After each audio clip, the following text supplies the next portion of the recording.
I've been diagnosed with ADHD and ASD. As I'm under 25, my ASD diagnosis was covered by Medicare. For ADHD, there is no such Medicare allowance for diagnosis that allows Australians to obtain the benefits of treatment and support. Minister, what is your plan to make a diagnosis accessible for more Australians under Medicare? It's a question for the Minister, and I'm going to put it to the Minister, but I will start with Matilda because her entire book is about getting diagnosed, the whole process. I think she's our expert. Matilda, you know there's a report out today and you've heard the question. What needs to happen? A massive increase in Medicare benefits towards ADHD treatment. Truly, we have the Senate inquiry report out, and what we're seeing is that a lot of people, not only are there not enough practitioners around to diagnose this, people who are, when you're an adult, you need to be diagnosed by a psychiatrist if you want to access stimulant medication, which is the most effective form of medication for ADHD. We're currently seeing wait lists of 13, 14 months, and that's extraordinarily dangerous for those people during that time. And when you do access it, it's often through the private sector. It's often running people into the thousands of dollars, into the 4 digits at the very least. And I've spoken to so many people who have said, I reckon this is probably what I've got. I think I'm almost certain of it. I've looked at all. It is just not within my capacity to get diagnosed at this point. It's just out of reach, and I think that's truly unacceptable. Was that similar for you, Ben? It was a difficult process to get diagnosed? Look, I mean, this guy, he went through it. So, but yeah, I mean, it really, consisted of going to this regular psychologist appointment, which obviously have, those own costs, and then, getting the referral from GPs. That, Medicare can help with that. But I think now we've also seen that issue with bulk billing too. So, yeah.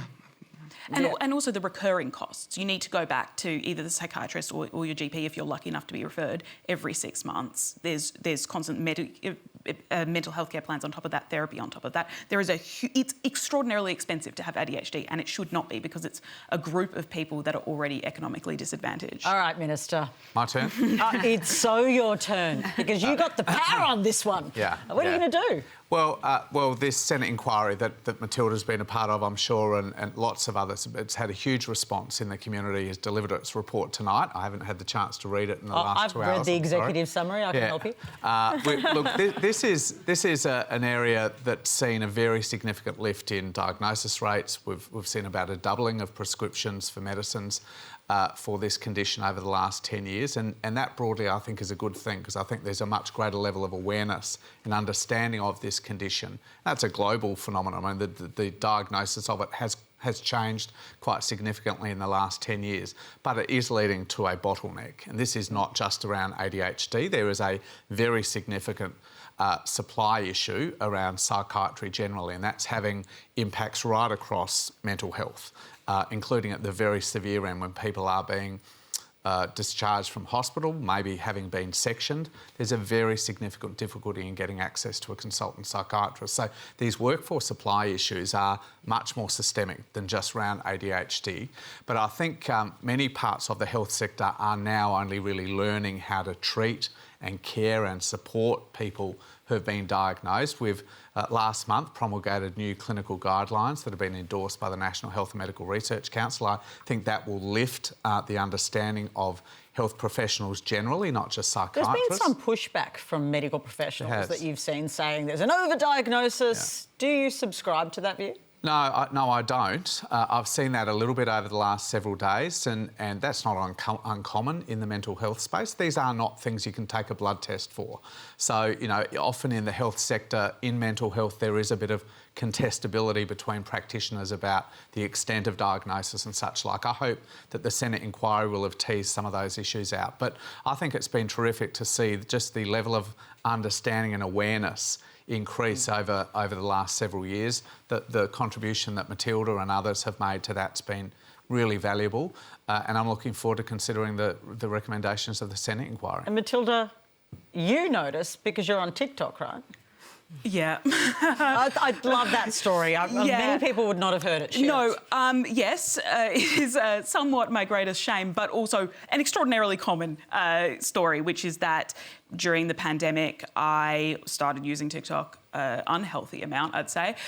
Saw a couple of videos talking about, here's symptoms for ADHD in adult women, and if it was the first time it occurred to me that adult women could have it, and then suddenly it was like someone was reading my own soul back out to me, and eventually it got to the point where I was like, it's a bit too spooky, have to go get diagnosed.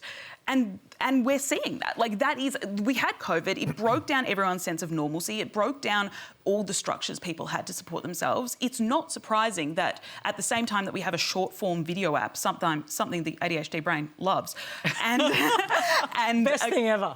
It's tailor-made, unfortunately, for me, that we have this huge awareness. We've got a place to disseminate the information and a bunch of people who are realising they're struggling in a way that they haven't before. Just on when it's talked about the worries about overdiagnosis, I would just point out we currently know there's about 400,000 people receiving ADHD prescriptions.